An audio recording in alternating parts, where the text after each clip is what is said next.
My name is Miranda Cole, and last night my husband asked me to take the fall for a crime he committed. He didn't beg. He didn't cry. He just asked like he was offering me a second cup of coffee. Say you were driving, he said. It'll go easier that way. Just like that, 6 words that cracked the marriage I'd spent 23 years patching together with polite smiles and silent compromises. Trust me, you'll regret skipping this story.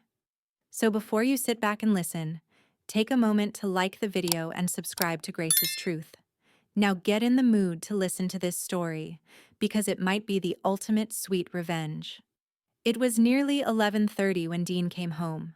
Our porch light flickered like it always does when the wind picks up, but I knew something was wrong the moment I saw him through the kitchen window. He walked slower than usual, not like he was tired, like he was weighing his next step. His hair was a mess, disheveled and damp from the misty rain, and there was a streak of something across his collar. Dirt, I thought. Or maybe blood. He didn't greet me when he stepped inside. Didn't reach for my waist like he used to do out of habit, if not affection. He just said, "We need to talk." I sat down at the kitchen table before he asked me to. There was an accident, he said, on Sycamore. A woman walked out too fast and I didn't see her. I blinked. Are you okay? He nodded once. She's in the hospital, alive but bad off. What do the police know that someone hit her and kept driving? He paused, then added, No one saw me. I stared at him. Then, why are you telling me? He reached into his jacket and pulled out his car keys, placing them in front of me like a dare. Because I need you to say it was you. I almost laughed. Almost. But Dean didn't blink, didn't shift, didn't ask. He expected. Dean, I said carefully, you left the scene of an accident. No one can prove it. Not yet. But if they come asking your records cleaner, you'd get a light sentence. Maybe probation. And what about you? I'd lose everything. The business, my license, our name. Our name. Think about Liam, he said. Do you want his father in prison? There it was. The lever. The familiar guilt he knew I couldn't ignore. Liam was 15. Too smart. Too sensitive. He adored Dean and feared him just a little, the way kids do when love comes with terms. Say you were driving, Dean repeated. Say you panicked. No one saw it. The police don't have anything. It'll be over in a month. I didn't speak. Dean took my silence as agreement. He kissed the top of my head like he was thanking me, then went upstairs. And I sat there staring at the car keys, wondering when my marriage had turned into a courtroom. The next morning, I pretended everything was fine. I packed Liam's lunch, watered the plants, and set out a clean blouse for work. I watched Dean from across the kitchen. He buttered toast like it was any other Tuesday. He even hummed. Are you sure no one saw anything I asked? He shook his head. Fog was thick.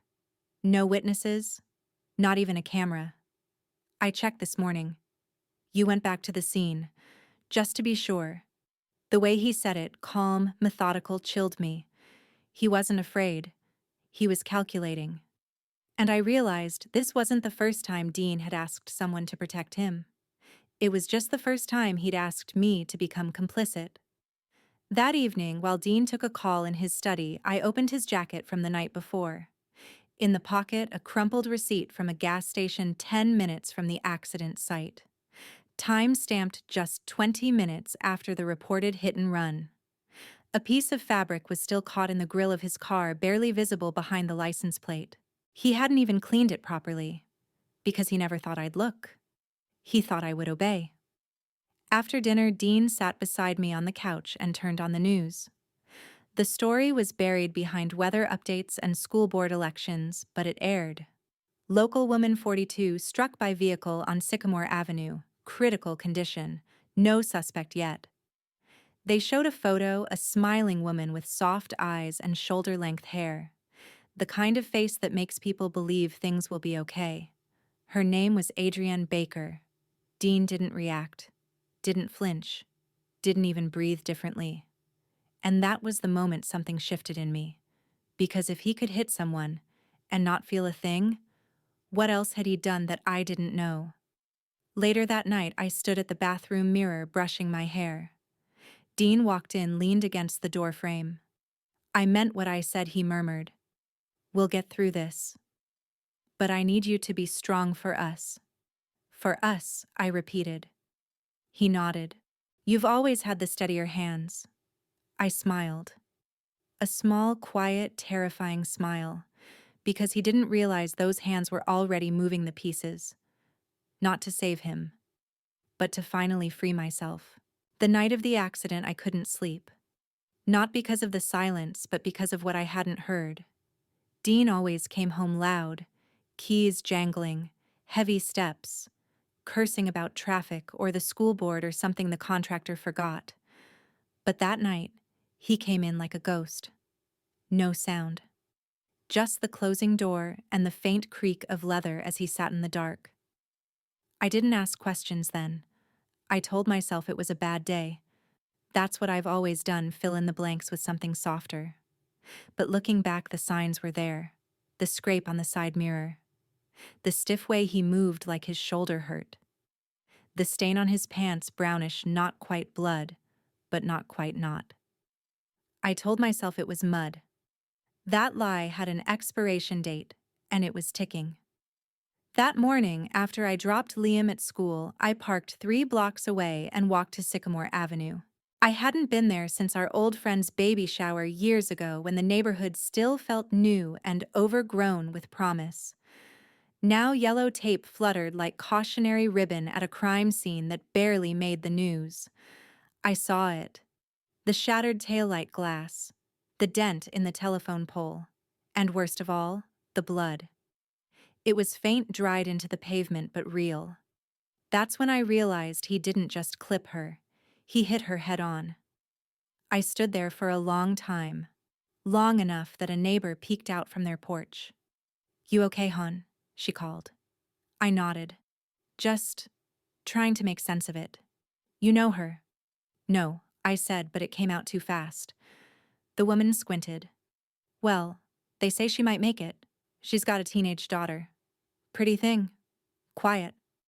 I nodded again, unable to speak. "She walks that street every night," the woman added. "Same time. Every night like clockwork." I walked away before I broke.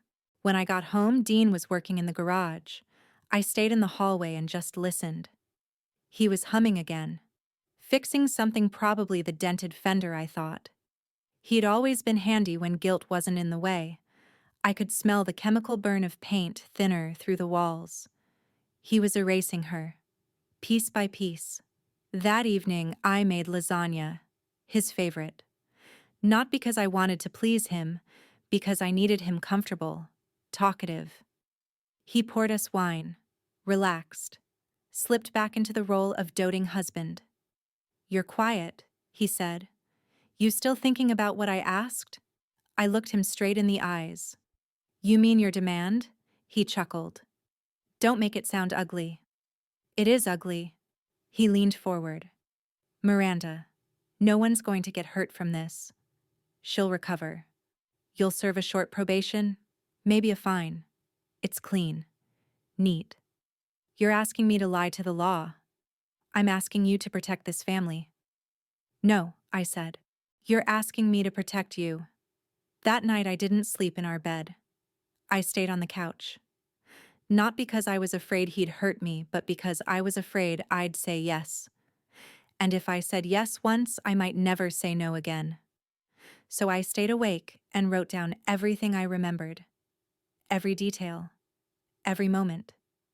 Because I was going to build a timeline, not for the police, for myself. So I could see the truth without the lens of loyalty. The next morning, Dean brought me coffee. Said I looked tired. Said he could handle things if I wasn't feeling up to it. I told him I was fine. And I smiled. Because I'd just looked up Adrienne Baker's hospital. Room 402, critical condition. And I was going to visit her. Not as his wife. As hers. I lied to the nurse and said I was a family friend. I don't know why she believed me. Maybe I looked kind. Maybe I looked haunted. Maybe she just didn't care. The room was cold. Machines beeped in rhythm like lullabies for the half-alive. Adrienne lay there, tubes in her nose, bruises blooming down her arms. I took her hand. "I'm sorry," I whispered. And that's when it happened. Her fingers moved. Just a twitch. Then again. Her eyelid flickered. My breath caught. Adrienne and nothing. Stillness. Then her head turned barely but toward me. She blinked. One eye. Once. And I knew she was in there. Alive. Aware. And remembering. There are two kinds of marriages. The kind that builds slowly from the truth like bricks laid with care, and the kind that survives by looking away. Mine was the second kind. I met Dean in my 20s. He was confident in the way that draws women who are too tired to guess anymore. I was just out of grad school, teaching during the day, grading papers until 2 a.m., a little lost, a little lonely. He was older, charming in a classic way. Always knew which fork to use. Always tipped generously. Always told stories that made everyone laugh even if I couldn't tell where the joke ended and the lie began.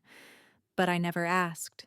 Because the first time I did, the very first time, was after I saw a message on his old flip phone. A woman's name. A kiss emoji. He told me she was just an old flame still friendly. And when I didn't push further, I learned something vital. That love, when it's shaped around silence, grows quieter every year until you forget the sound of your own doubts. There were other signs, of course. He started coming home late more often, claimed it was business drinks or board meetings. Once I found a receipt for a hotel room in his glove box. He said it was a mistake, part of a reservation he made for a client. And I believed him, because the truth would have ruined everything we'd built. Liam was 4 by then. Bright. Sensitive. He loved his father with a blind trust I didn't have the heart to spoil, so I made a habit of looking away. At the bruises on Dean's knuckles. At the empty bottles under the sink. At the way my body flinched every time his tone shifted from calm to sharp. I became an expert at reading the room and erasing myself from it. The first time I considered leaving, I had no money, no backup, no courage. I told myself I'd stay until Liam was older. Then I told myself I'd stay until Dean calmed down. Then I told myself he was trying. That was the word I clung to. Trying. Until trying became surviving. And surviving became silence.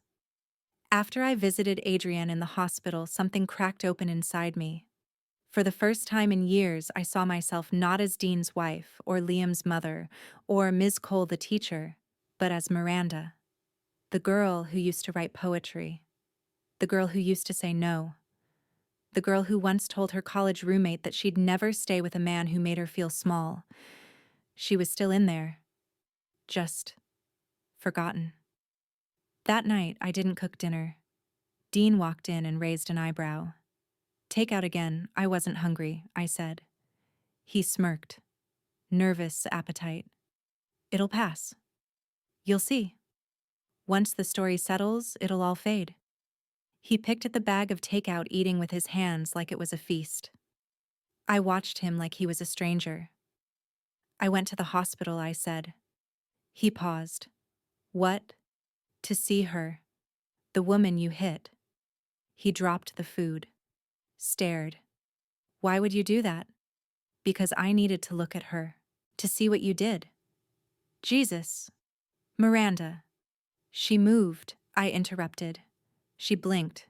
She heard me. His jaw tightened. "You're wrong," he said. "They said she's not responsive. They're wrong. You went behind my back. You asked me to destroy myself for you. I figured we were past asking permission." He didn't yell. That was worse. He sat back. Quiet. Calculating. "You do understand what this means, don't you?" "Yes," I said. "It means we both go down. Because now you're involved." I never agreed to lie. "You didn't stop me either." My chest tightened. This was how he operated. Not with fists, but with carefully wrapped guilt, soft ropes that strangled. I stood. He didn't follow, but he said one thing as I left the room. Don't forget Miranda. I've kept your secrets too. That night I remembered what he meant. The breakdown. After Liam was born. The months of therapy. The medication. The lost time. He was there for it, and he'd always made sure I knew it. He said it like love, but it wasn't. It was leverage. He'd held my silence like a card in his pocket for years. Now he wanted to use it. I walked into the guest room and sat on the edge of the bed, stared at my hands. They didn't shake. I used to think strength was loud, that it was yelling or slamming doors or screaming in courtrooms. But that night I realized strength is choosing to see what you've trained yourself to ignore, and I was done looking away. Dean said it would only be for a little while. Just until things cool down. He told me the next morning, coffee in hand, like we were discussing weekend plans and not criminal conspiracy. They're not going to pin this on you, he said. All you have to do is say you panicked. It'll look human. People understand panic. I stared at him from across the kitchen table, watching how effortlessly he rationalized what he was asking. How long, I asked. He smiled like we were allies. A couple weeks? Maybe a month? And after that, things will settle. She's not going to wake up Miranda. Even if she does, she doesn't know who hit her. You take the heat now and we ride it out. That's what partners do. Partners. That word used to mean something to me, but all I could think of in that moment was how his version of partnership always came with escape routes for him. I stood and walked to the sink, my back to him. Don't make me do this alone. He added, quieter now. That was Dean's tactic, a commanding whisper like guilt and intimacy all rolled into one. I didn't respond, because I was starting to understand that silence was the only power I had left that he didn't control. At school that day, I couldn't focus. I read the same sentence from a student essay 4 times and still didn't absorb it. Are you okay, Ms. Cole? One of my seniors asked. Elena. Sweet girl. Sensitive to shifts in energy. I forced a smile. Just tired. She nodded slowly like she didn't believe me. Later in the teacher's lounge, I overheard 2 colleagues talking about the hit and run on Sycamore. You hear they think the guy fled town. No, I heard he's still local. Cops are watching gas station cameras. I froze in place, coffee cup halfway to my lips. Dean had said there were no cameras. That he checked. But what if he was wrong? What if someone saw? That evening, I came home to the smell of grilled salmon. Dean had cooked. He always did that orchestrated small domestic gestures when he needed to soften the next manipulation. Thought I'd take care of dinner tonight? He said cheerfully. You've been doing too much. Thank you, I said, and meant it in a strange way. Because if he was trying this hard, it meant he was nervous. And if he was nervous, maybe he was starting to realize I wasn't folding. We ate in silence. Halfway through, Dean said, You remember when we took Liam to the coast? That little Airbnb with the spiral stairs? I nodded. That's who we are, Miranda. We're a family. Not perfect, but real. And families protect each other. I put down my fork. Dean. I said, what if she wakes up? He didn't hesitate. Then we handle it. You say you panicked and fled. We'll get a lawyer. A good one. This doesn't have to destroy us. Us. Always us when it suited him. Never her. Never Adrienne. Never the woman lying in a hospital bed with tubes in her throat because of something he did. After dinner, I went to the garage. I needed to see the car again. He had cleaned it thoroughly. Too thoroughly. New paint. Clean tires. No trace of what had been there days before. But I noticed something in the back seat, a small rag shoved between the seat cushions. I pulled it out. It had a smear of blood on it. Dried, but real. He missed a spot. My stomach turned. I took the rag and folded it into a plastic sandwich bag. Then I buried it deep in my handbag. Insurance. The next morning, Dean was whistling in the kitchen. I've been thinking he said we should take a trip after this blows over. Just the two of us. Maybe Maine. I poured my tea in silence. You ever seen a lighthouse up close? He asked. No, I said. Then let's change that. Once this is over. I looked him in the eyes. I'm not going to confess, Dean. He stopped whistling. I'm not doing it, I repeated. If the police come, I'll tell them the truth. He stared at me, stunned into silence, and then slowly his expression shifted from shock to disappointment to something darker. You don't want to do that? He said. His voice had dropped an octave. You're threatening me now, I'm warning you. If I go down, we both go down. I never touched that woman. You knew, Miranda. You knew and said nothing. That's accessory. I said nothing because I was scared of you. That landed like a slap. He blinked, genuinely caught off guard. You're not the man I married, I whispered. And maybe you never were. For a moment I saw something behind his eyes, not anger but fear. True fear. Because for the first time I wasn't folding. I was standing. That night I didn't lock the door between the bedroom and the guest room. Not because I trusted him. Because I needed him to know I wasn't afraid. I slept lightly. But I slept. And in the morning when he kissed my cheek as he left for work, I didn't flinch. Because I was already planning my next move. And this time, it wouldn't be for us. It would be for me. The second time I visited Adrienne Baker, I didn't lie at the hospital desk. I signed in as Miranda Cole. Because I was done hiding behind anyone else's story. It had been 3 days since the accident. 3 days since Dean calmly placed his guilt in my lap like it was a favor. Since I held Adrienne's hand in that room and felt her twitch, not a reflex, not a flinch, a response. That blink haunted me. Not because it was eerie, but because it was alive. She wasn't gone. She was in there. And if she could blink, she could remember. Which meant Dean's whole no witnesses, no memory fantasy was already crumbling. He just didn't know it yet. But I did. And I planned to make damn sure he'd feel it.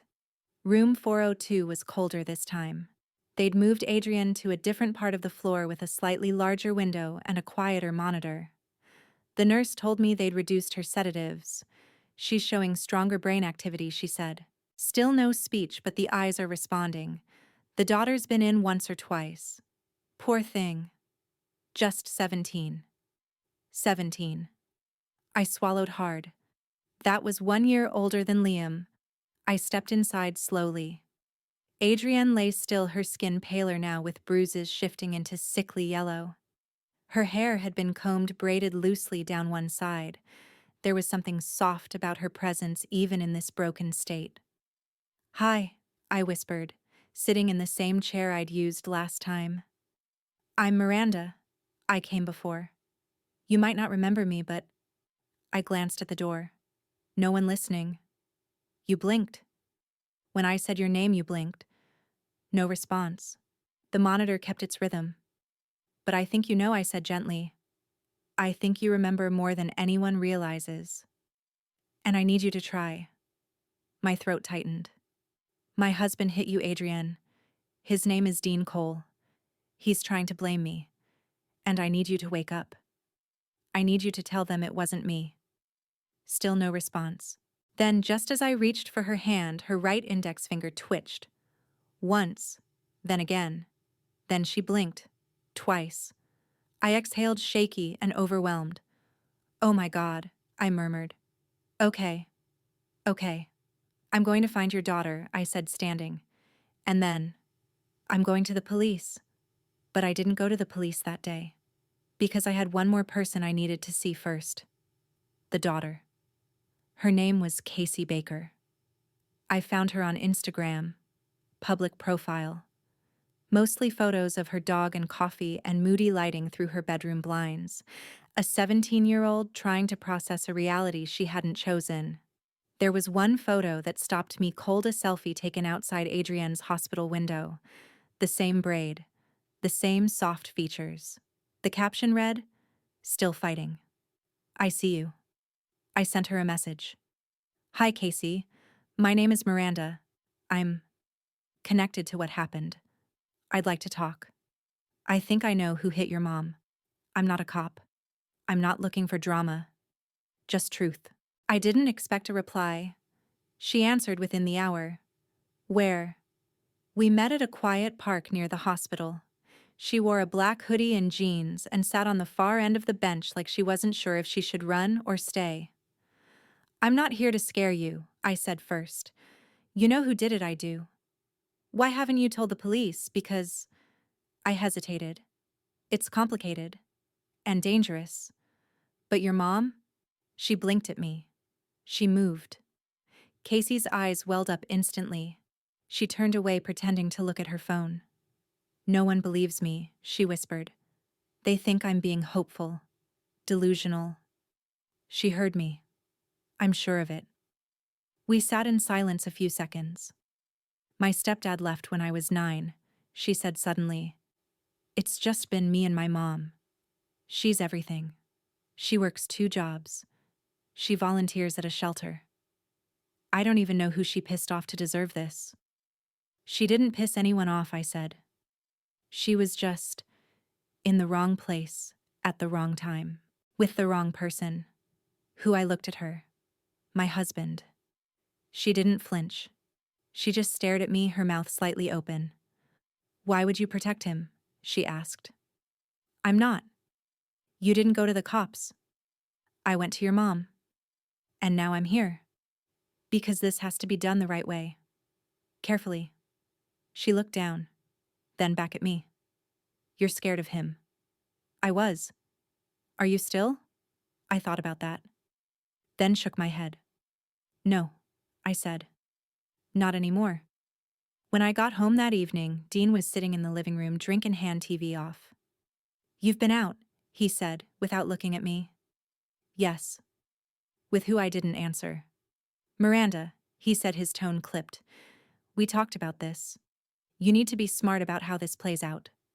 "No," I said calmly. "You talked?" I listened. He stood slowly. "You're not thinking clearly. You're reacting emotionally. This is exactly what I was afraid of." "I'm not reacting, Dean. I'm remembering." His face stiffened. "What's that supposed to mean?" "It means I see you now. All of you. And you can't manipulate me anymore." He took a step toward me. I didn't back away. "If you lie to the police?" he began. "I'm not lying," I interrupted. "I'm going to tell the truth. You'll go down too." I raised an eyebrow. "I visited your car again. I found the bloody rag you missed. You didn't clean it as well as you thought." His eyes darkened. "I bagged it, stored it. And if anything happens to me, the police will have it within 24 hours. Silence. The mask cracked just slightly. Then, for the first time in our marriage, Dean said nothing. He walked past me, poured another drink, and disappeared upstairs. And I stood there with my heart racing but steady, because I was no longer the woman who kept his secrets. I was the woman who would expose them. The police came 2 days later. Not in sirens, not in handcuffs. Just 2 plainclothes detectives in a city-issued sedan parking discreetly across the street and knocking on my door like they were delivering a flyer. Detective Sloan and Detective Marin. One older, one younger. One took notes. The other read eyes. I knew it would happen. Dean had told me it would. But still, when I saw their badges, something inside me slid cold. "Mrs. Cole," the older one asked. "Yes. We'd like to ask you a few questions regarding an ongoing investigation. You're not under arrest. This is just informal. May we come in?" I stepped aside. Every inch of my house suddenly felt like it belonged to someone else. The framed beach photo, the leather sofa, the ceramic angel on the mantel that Dean's mother gave us. Dean wasn't home. He was at his office, still pretending everything was normal. Liam was at school. I was alone. Except I wasn't. Not anymore. I had Adriana's blink, Casey's trust. The bloodied rag zipped in a hidden compartment in my purse, and for the first time in 20 years I had myself. "We understand your husband drives a dark gray Lexus 2019 model," said Sloane. I nodded. Was he home the night of the incident on Sycamore Avenue? I paused. This was the moment. The moment that split a woman in two, the one who lies out of habit and the one who speaks out of courage. "He came home late," I said. "Approximately what time?" "Just before midnight." "And you saw him?" I did. "Did he seem normal?" I looked directly at Sloane. "No. He seemed off. Rattled." They wrote that down. One scribbling, the other watching. "What makes you say that his clothes were dirty?" "His hands were scraped. He smelled like rain and chemicals." "What did he tell you?" "He said someone had stepped into the road too fast and that he hadn't seen her." More scribbles. A small nod. "Did he say he hit her?" "Yes." Marin finally spoke. "Did he say what he planned to do?" "He asked me to take responsibility, to say I was driving." A silence bloomed in the room, heavy and sharp. "Did you—" "No," I said clearly.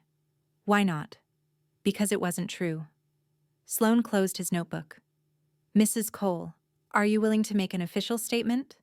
"Yes," I said. "I want to be clear. Protecting someone after the fact, even by omission, could be considered obstruction." "I understand. Do you have any physical evidence I didn't speak?" I just reached for my purse, unzipped the side, and pulled out the sealed sandwich bag with the rag inside. "I found this in the backseat of his car," I said. "He missed it when he cleaned the vehicle. There's blood on it." They stared. "Why didn't you come forward sooner?" I swallowed. "Because I've spent half my marriage trained to ignore my instincts. And because I needed to be sure." They took the rag, gently wrapping it in a new evidence bag. "We'll have to verify this. It might take time." "I can wait." They stood. Sloane paused at the door. "For what it's worth, you're doing the right thing." "Then why does it feel like a betrayal?" I whispered. "Because you loved him," he said. "Not because he deserved it." After they left, I sat down at the kitchen table, the same one where Dean first asked me to lie. I stared at the knot in the wood grain, the chipped edge where Liam used to bang his toy trucks, the dark spot from that spilled bottle of red wine when Dean had shouted during a dinner party and no one knew what to say. It wasn't just a table. It was an altar to all the compromises I'd made, and now it was the place I reclaimed myself. Dean didn't say anything when he got home, but I saw it in his eyes. He knew. His silence wasn't blank this time. It was charged. He didn't ask if I'd said anything. He didn't threaten. He just sat across from me and watched. I watched back. We stayed like that for 5 minutes. Then he stood up and went into his office. No apology, no denial, no fight. Only the quiet realization that the game was over and I wasn't playing anymore. That night I tucked Liam in. He'd been quiet lately, more observant, less playful. He looked up at me and asked, "Is Dad in trouble?" I froze. "What makes you say that I heard you talking?" "Last week. When you said, 'She blinked.' I know you were scared." My heart cracked. I sat beside him. "I don't want to lie to you," I said. "Yes. He's in trouble." And I told the truth. "Will he go to jail?" "I don't know." He nodded, eyes brimming but dry. "Did you do it?" he asked. "No," I said with every cell in my body. "Okay," he whispered. I kissed his forehead. "Good night, sweetheart." And when I left the room, I finally cried. Not from fear, but from release. 2 days later, the phone rang. It was Sloane. We confirmed the blood matches the victim's type. We've also reviewed footage from the gas station near Sycamore. A Lexus matching your husband's was seen around the time of the accident. I said nothing. "We're issuing a warrant. Just a matter of hours now." I thanked him. hung up. Then I stood by the window watching the wind bend the trees, and waited. Not for him. For me. For the life that would begin after the door closed behind him for good. I thought the worst part of my marriage was this moment. The crime, the lie, the threat. But the truth is, the worst part was what came before the things I had already forgiven, forgotten, or buried so deep they came back in dreams with no names. After I gave the police the evidence and waited for Dean's arrest, my body didn't relax. It stayed tight, on edge, because some part of me still didn't believe it was over. And then the memories started to return. Not as images, but as feelings, sensations, smells. The way my skin used to crawl when Dean would walk behind me without saying a word. The subtle silences after certain parties when I'd wake up with a headache and no memory of how I got to bed. The chill of knowing deep down that something wasn't quite right, but never having proof. Until I remembered Danielle. Danielle was one of Dean's co-workers. Younger, bright. She worked in his office for 2 years and left suddenly, no goodbyes, no explanation. I remembered asking Dean once, whatever happened to Danielle? He barely looked up from his paper. She moved, got a better job somewhere upstate. But now that I was listening to my gut, that answer didn't sit right.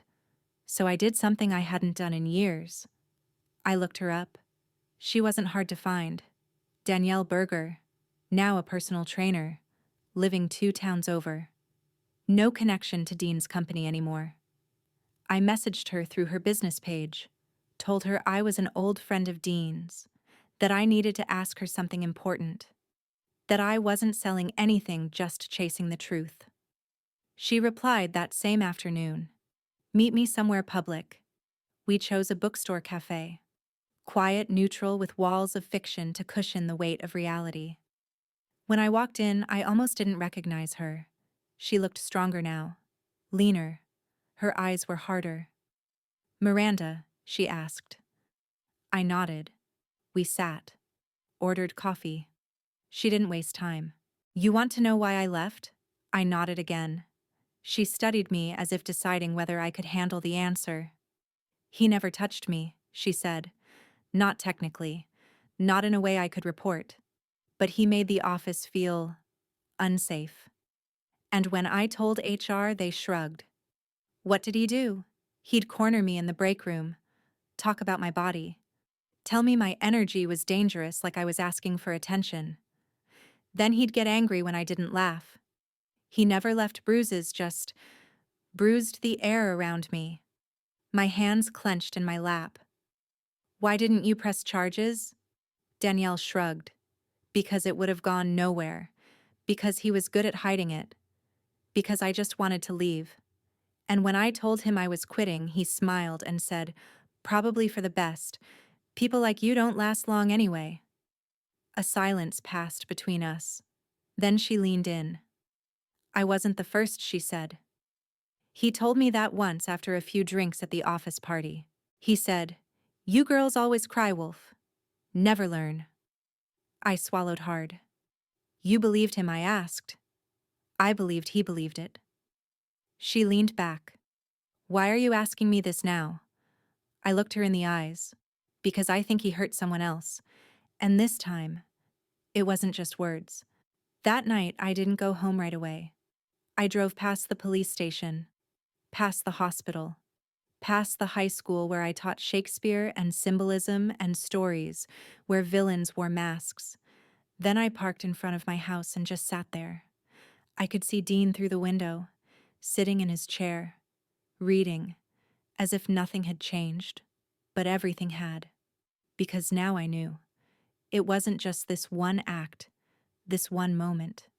It was who he was. It always had been. And I had been part of it.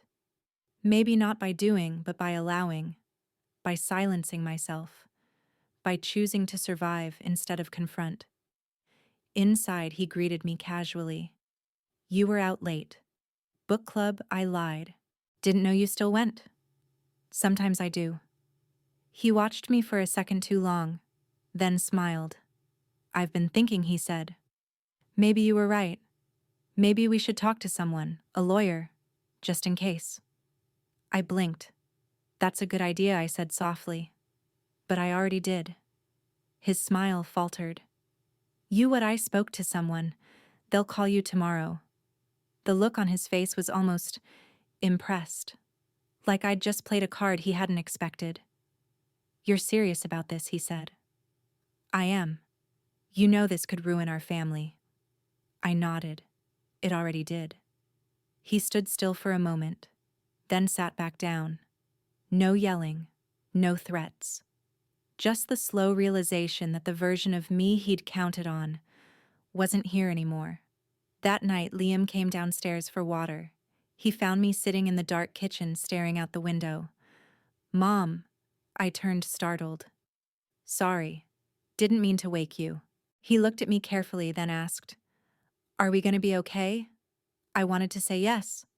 I wanted to wrap him in promises I wasn't sure I could keep. But instead, I told him the truth. "I don't know. But I think we're going to be honest. And that's something." He nodded.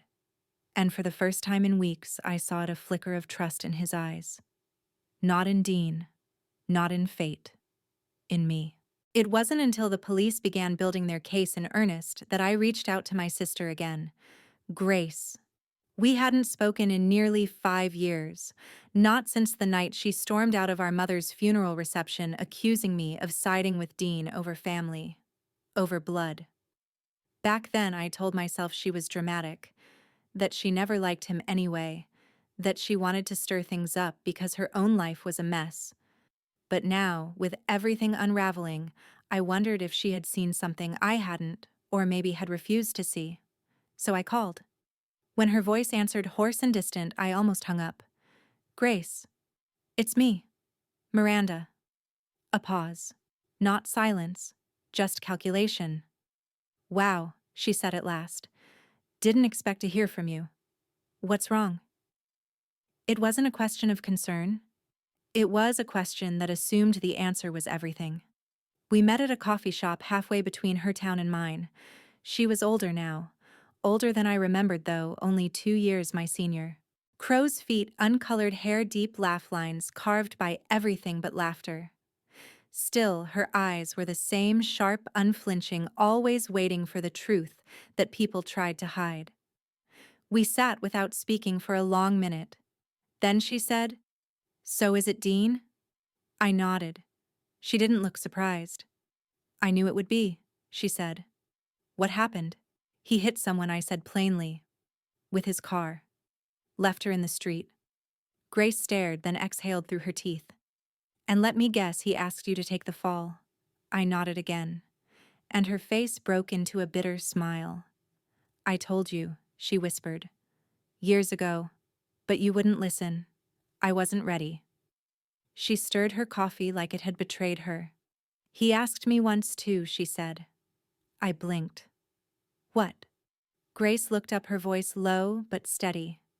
15 years ago. He cornered me outside a barbecue at your house. Told me he'd gotten into a situation at work, a legal thing, and needed someone to verify he'd been with them during the incident. Just a quick signature. Said it was harmless." I sat frozen. "I refused," she continued. "And do you know what he did? What he turned you against me. Made you believe I was meddling. Made you think I was the problem." My stomach churned. The echoes of those old arguments returned. How I'd defended him, blindly shut her down, told her she was jealous or paranoid. "I'm sorry," I whispered. "I truly am." Grace's eyes softened. "Just a fraction." "I don't need an apology," she said. "I just need you to finally see the man for what he is. Not a mistake. Not a good person who slipped. A manipulator. A predator. Someone who sees empathy as leverage." I nodded slowly. "I see it now." We spent the next hour talking not just about Dean, but about everything. Our mother. The way we grieved separately. The things we inherited not just in our genes, but in our choices. Before we left, she squeezed my hand. Whatever happens next, she said, don't let guilt put you back under his shadow. You're doing something brave. Don't stop. I nodded. I'm scared, I admitted. Good, she said. Scared means you're doing it anyway. That evening, I came home to a quiet house. Dean was in the living room watching a cooking show like nothing had changed. But he looked up the moment I walked in. Studied me.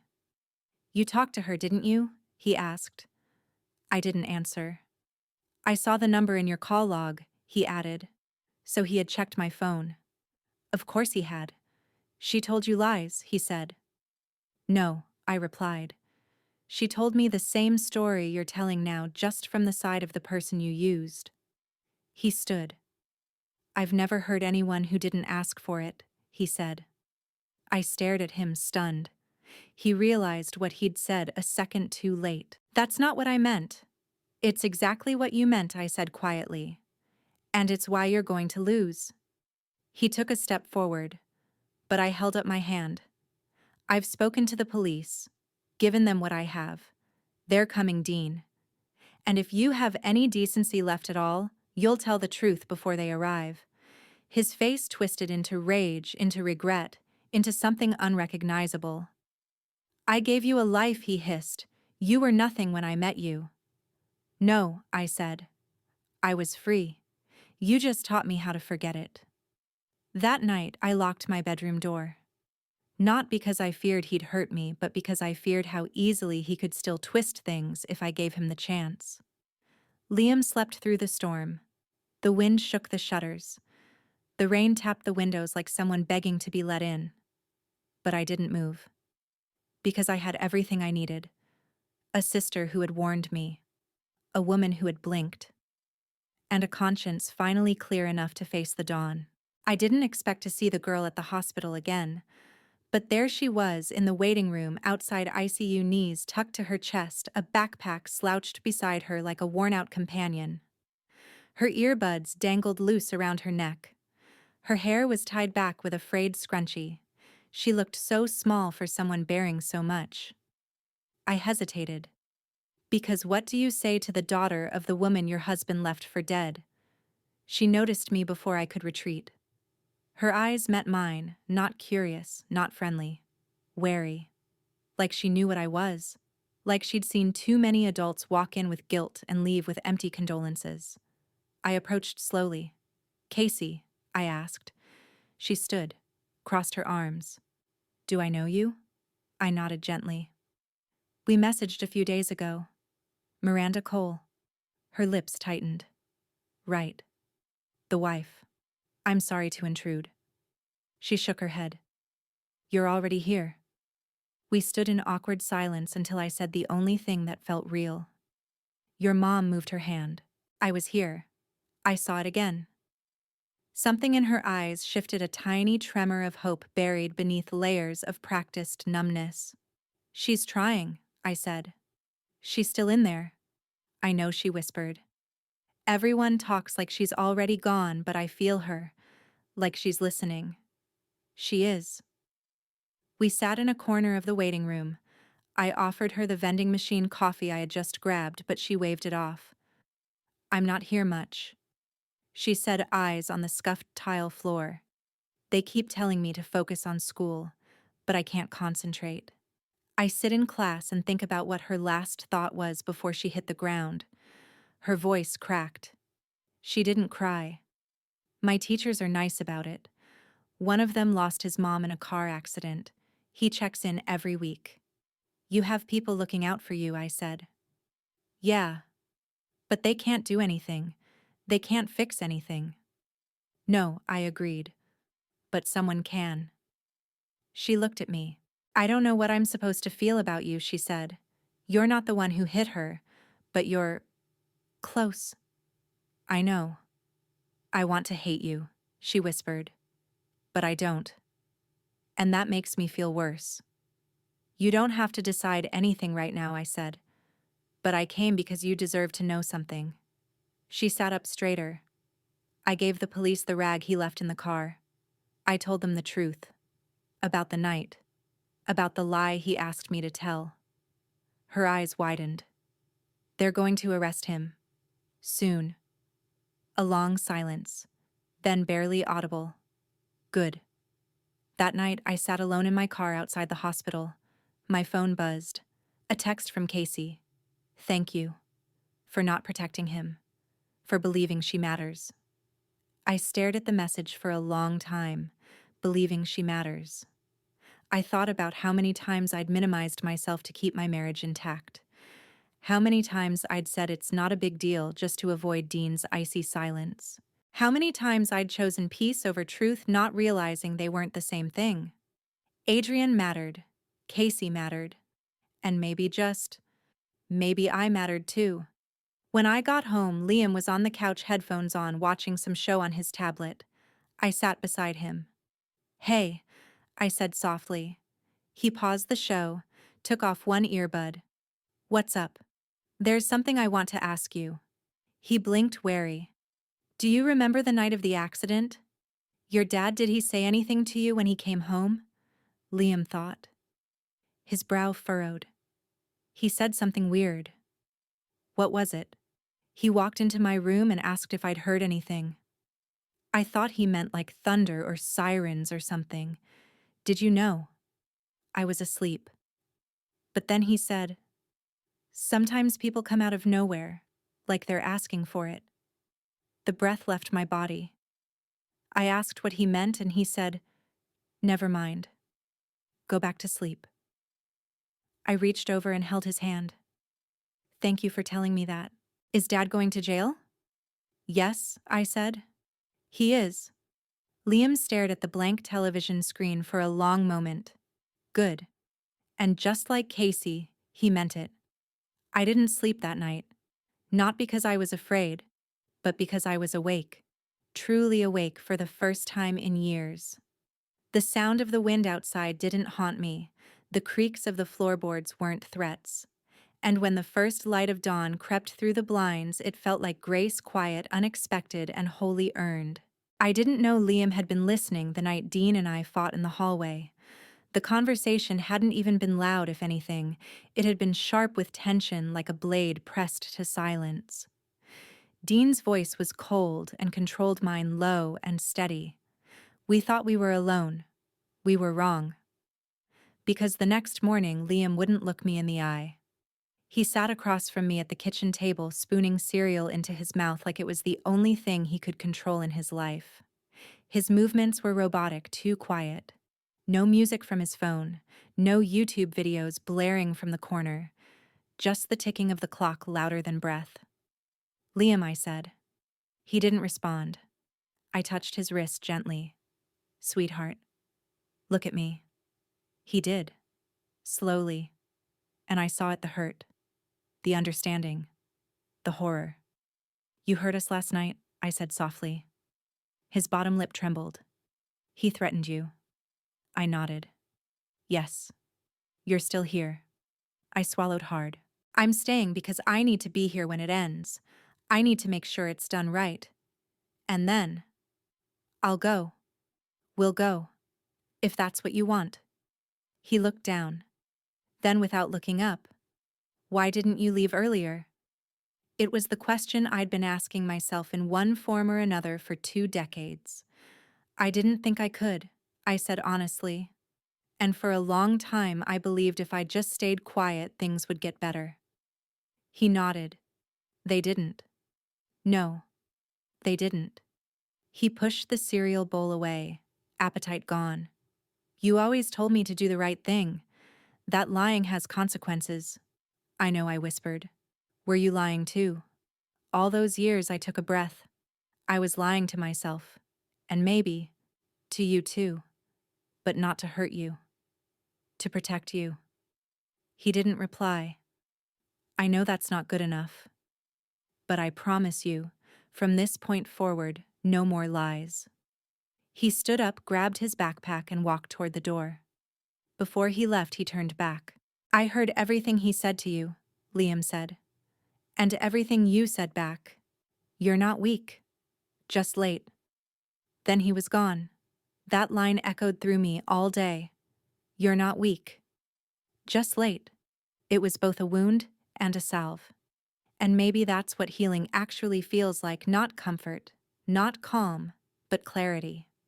Like finally being able to look in the mirror and see both the hurt and the one holding the hurt, both guilty and innocent. That afternoon, I made a call to the lead detective, Sloan. They're starting to unravel, I told him. I think he suspects I'm cooperating. Good, he said. We're close. Can I ask something? Of course. What if my son gets dragged into this? What if Dean says Liam knew, or worse, that I involved him? Sloan was quiet a moment. Then we protect him, he said. But Miranda, you're the one doing the right thing here. We'll handle the rest. When I came home that evening, Dean was pacing the kitchen. He looked like he hadn't slept. Where were you? He snapped. At work. I called. You didn't answer. I had students after class. His eyes narrowed. You talked to the police again, didn't you? I didn't answer. He slammed his palm on the counter. Do you even understand what you're doing? You're burning everything down. No, I said calmly. You lit the match. I'm just refusing to blow it out for you. He stared at me for a long time, his breathing sharp, his fingers twitching like they were itching to make a choice. Then he said something I'll never forget. Whatever happens next, it's on you. And I said no. It's finally on you. Later that night, I found Liam sitting in the backyard. He'd taken a blanket and curled up under the big oak tree we used to decorate with lights every Christmas. He didn't move when I sat beside him. Is he leaving? He asked. Soon. Will we be okay? I don't know, I said. But we'll be honest. And we'll be free. That's a start. He leaned his head on my shoulder. I don't want to become like him. You won't, I whispered. Because you already know what it looks like when someone chooses silence, and you hated it. That's how I know you're different. He closed his eyes, and we sat there under a tree that had witnessed too many silent winters, now holding the quiet of a truth that had finally been spoken aloud. Desperation in a man like Dean doesn't look like panic. It looks like charm turned acidic. Like a mask slipping but clinging to the edges of his face. It looks like favors wrapped in guilt and threats delivered as whispers. I woke up to the smell of bacon. Dean hadn't made breakfast in months. He stood in the kitchen humming some Sinatra tune, flipping eggs in a pan like we were in the 1950s, and nothing was unraveling around us. Thought I'd make us a real breakfast, he said. I didn't respond. He served me a plate anyway. Bacon, eggs, and toast. A perfect mirror of our first year together, back when he used meals as courtship before they became tools of manipulation. I've been thinking, he said, sitting across from me. We should take a break. Get out of town. Just you and me. Clear our heads. I stared at him. Fork untouched. You want to run? He chuckled. No. I want to reset. We've been under stress. Maybe we forgot who we are when we're not buried in pressure. We didn't forget, I said. We changed. Or maybe I just finally opened my eyes. He leaned in. If you think turning me in will give you peace, you're wrong. You think the system cares about you. You think they won't look at you. The wife who said nothing and asked why. They already did, I replied. He blinked. I've told them everything.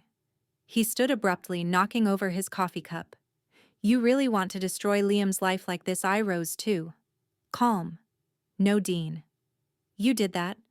I'm just making sure it stops with you.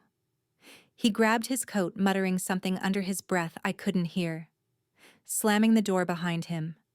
The silence that followed was not relief. It was anticipation, because I knew this wasn't over. That afternoon, I received a call from an unknown number. I answered. Mrs. Cole, the voice said. This is Adriana's nurse at County General. We had an incident. My heart dropped. What happened? She woke up. Briefly, she was agitated, tried to speak, then passed out again. But her vitals are stabilizing. My hand gripped the counter. She's waking up. Yes.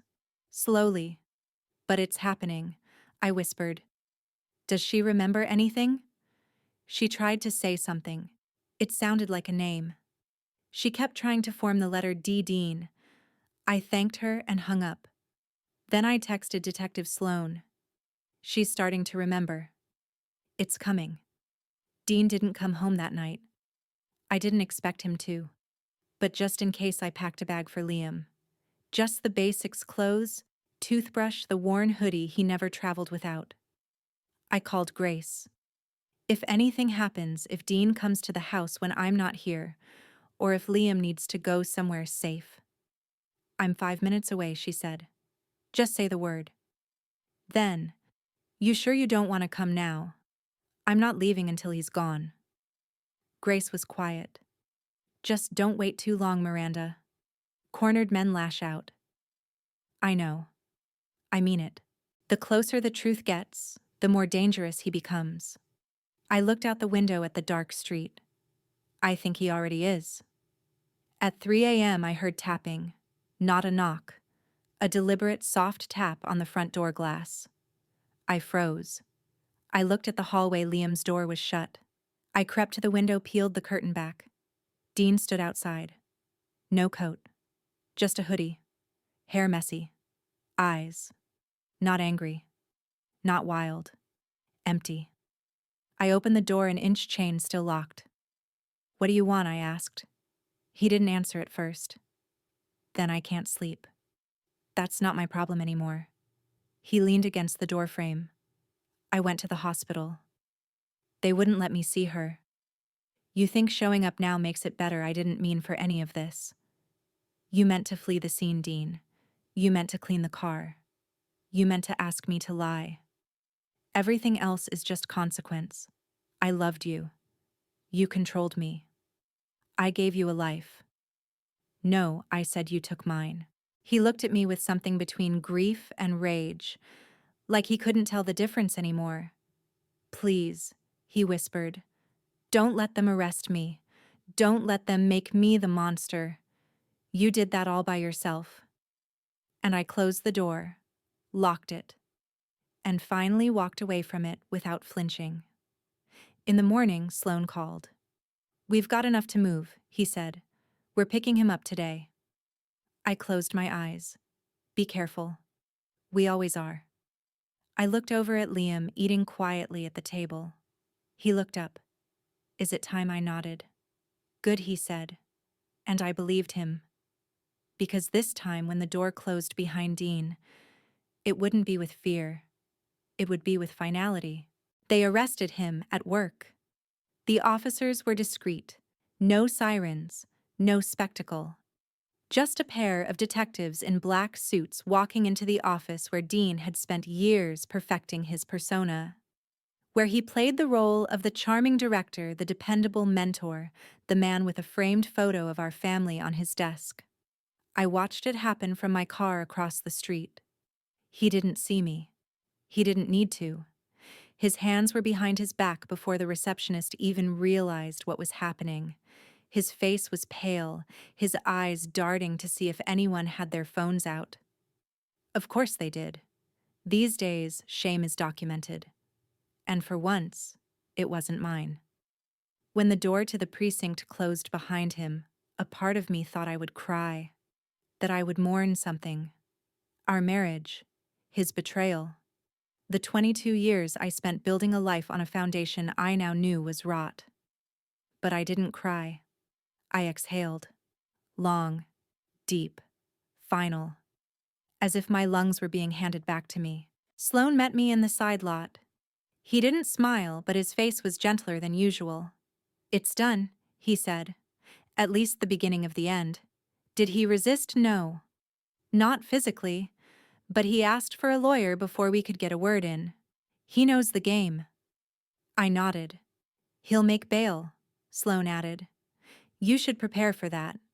But we've got him on fleeing the scene, obstruction, and attempted coercion. What about the hit and run? Still waiting on the final report. If Adrienne regains enough memory and testifies, it's sealed. She will, I said. Her daughter told us she woke up again this morning, said the word Lexus. A long pause passed between us. Then he said, "You did the right thing, Miranda." "I know," I said. "I'm just sorry it took me this long." He tilted his head. "You're not the first woman who thought survival looked like silence, but you are one of the few who found her voice before it was too late." I didn't go home right away. Instead, I drove. No destination in mind, just the rhythm of the road, the hum of tires carrying me toward nothing, and maybe toward something. Eventually, I ended up at the beach. It was gray, windy, and almost entirely empty. Off-season. The kind of day where the waves crash too hard for comfort, but you watch them anyway. I sat on a bench and let the wind whip my hair into knots. And I let myself remember. The first time Dean kissed me and I felt important. The time he yelled at a waiter and said I was too soft when I looked embarrassed. The pregnancy I lost and how he told me not to make it about me. The slow erosion of my voice, not because he stole it, but because I gave it away inch by inch to stay. And now I had it back. When I got home, Liam was on the porch with Grace. They were playing cards, laughing. I hadn't heard that sound in months. Grace looked up as I pulled into the driveway. She nodded once. Nothing dramatic, just a look that said, "You made it through." I stepped onto the porch and Liam jumped up. Did it happen? It did. He hugged me. Not a polite squeeze. A real hug. Arms tight, face buried in my shoulder. "I'm proud of you," he whispered. I didn't know what to say. So I just held him. Grace stood and stepped aside, giving us space. When Liam finally let go, he looked me in the eyes and said, "Does this mean it's over?" I hesitated. "It means it's starting," I said. He didn't ask for details. He just nodded. Then, like he had been carrying it too long, I had dreams. That he hit someone. That he made you lie. That you disappeared. I gripped his hand. "I'm not going anywhere," I said. "Not now. Not ever." That night I made dinner. Nothing special. Just pasta and garlic bread and a salad Grace tossed together. We ate as a family. Grace, Liam, me. Dean's chair sat empty. Not just physically, symbolically. We didn't talk about him. Not directly. We talked about school, about Grace's garden, about the movie Liam wanted to watch. And when the plates were cleared and the dishwasher hummed in the background, I finally felt it. Stillness. Not peace, not yet, but the beginning of it. The crack in the armor. The soft return of breath. The trial started on a Wednesday. I wore the same navy dress I'd worn to job interviews back in my 20s, the one that made me feel capable, composed, and in some forgotten way, like myself. Grace came with me. She sat beside me every day, her presence quiet and steady, like a lighthouse you don't notice until you realize you've been drifting toward it all along. Dean sat across the courtroom in a crisp gray suit, uncuffed, calm. He looked like a man giving a presentation, not one fighting for his freedom. His lawyer was expensive, we knew that, and smooth calling him a family man, a respected member of the community, a pillar. They made me sound like a confused wife, emotional, misled, a woman who misinterpreted her husband's panic and wanted to rewrite history. But I was ready for that. Because this wasn't about their performance. It was about the truth. And the truth doesn't need to be loud to be powerful. I took the stand on day 2. My voice didn't shake. I told them everything. About the night of the accident. The rag he used to wipe the bumper. The way he asked me to lie, no told me to. How he stood in the hallway and said, "You'll go to jail if you speak." I felt every eye in that room crawling over me, some judging, some pitying, some just waiting. But I wasn't speaking for them. I was speaking for Adrienne, for Casey, for Liam, for the version of me that stayed quiet too long. And when I stepped down, Grace squeezed my hand. "You were brave," she said. "No," I whispered. "I was honest. That's harder." On the third day, Casey testified. She was composed, dressed in black, her hair tied back, a silver ring on her thumb that she twisted when nervous. She told them how she got the call that night, how the doctors said her mother might not wake up, how she sat in that hospital room for weeks, listening to beeping machines and whispering stories into her mom's ear so she wouldn't forget who she was. She said, "My mother didn't die that night, but a piece of her did." And then, eyes locked on Dean, and the man who left her there knew exactly what he did. The defense tried to poke holes in everything. They said Adrian stepped into the road too quickly. They said Dean didn't even know he hit someone. They said I had a history of anxiety and maybe fabricated things out of fear or confusion. But Sloan had done his job. He introduced the rag, the surveillance footage from a traffic cam catching Dean's car just minutes before the crash. Testimony from a neighbor who saw Dean cleaning the car late that night. And Adrienne, brave, broken, and blinking at the jury from her wheelchair, testified on day 5. Her voice was weak, but clear. "I remember a pair of headlights," she said. "I remember trying to scream. I remember someone getting out of the car, and then driving away." The courtroom was silent. Even the judge leaned forward. "He looked back," she said. "He saw me." She didn't need to say more. By closing arguments, I couldn't feel my hands. Dean's lawyer painted a portrait of misunderstanding. Said Dean had panicked like any man might.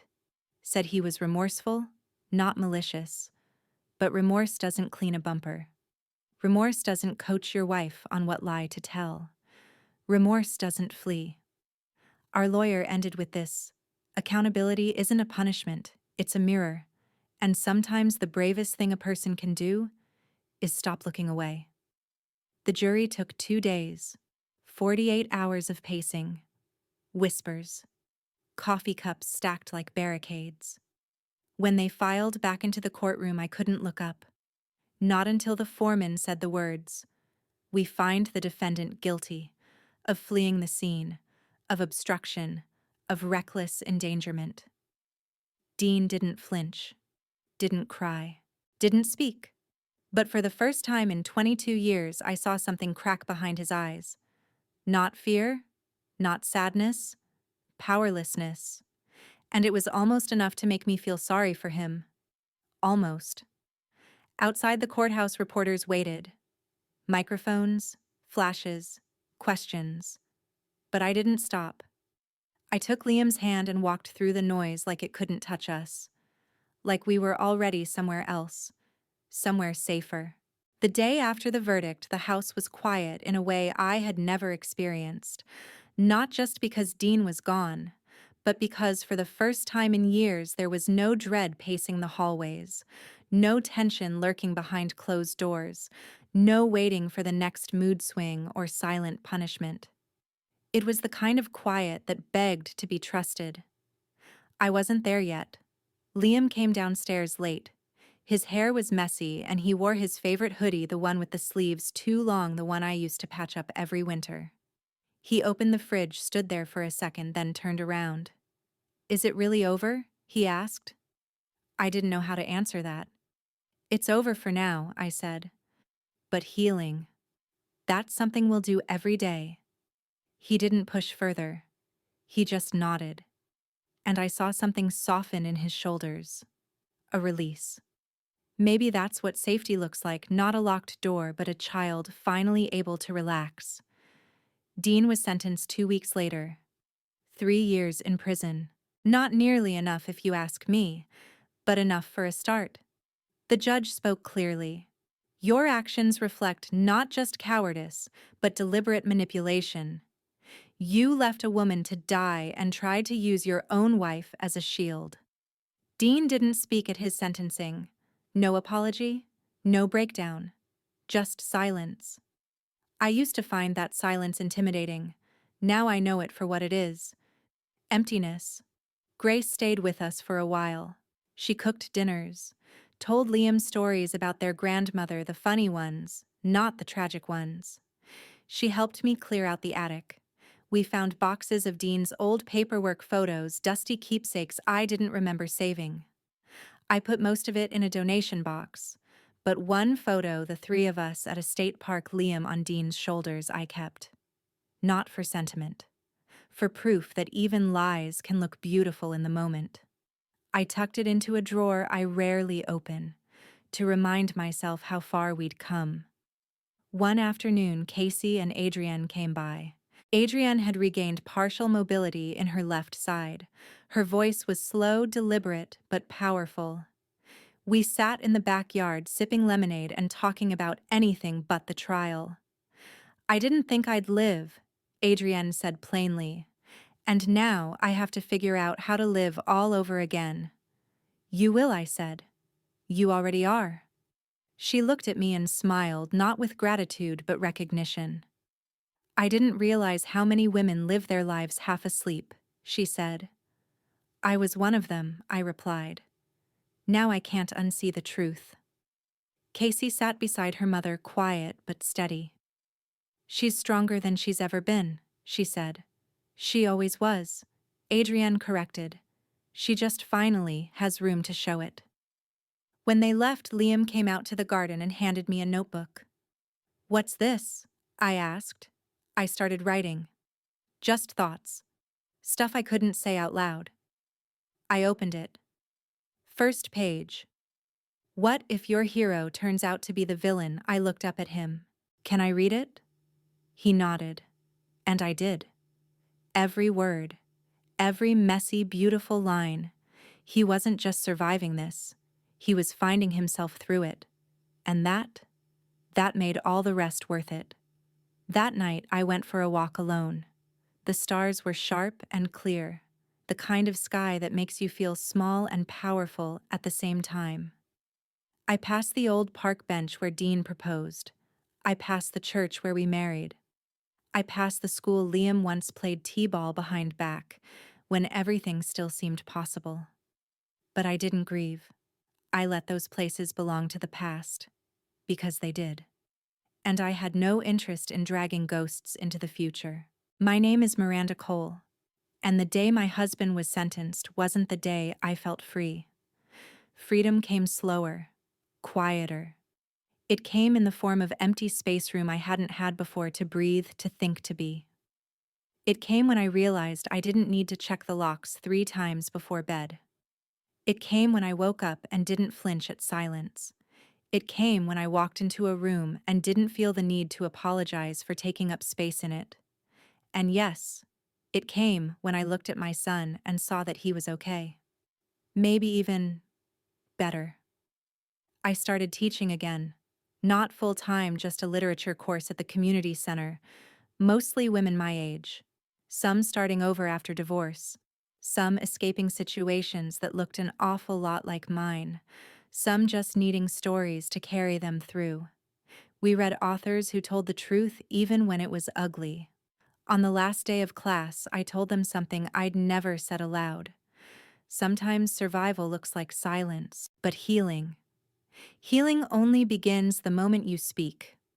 No one spoke for a second. Then one woman, quiet all semester, whispered, "Thank you." I nodded, because I understood. Liam's writing won him a summer workshop spot at the university.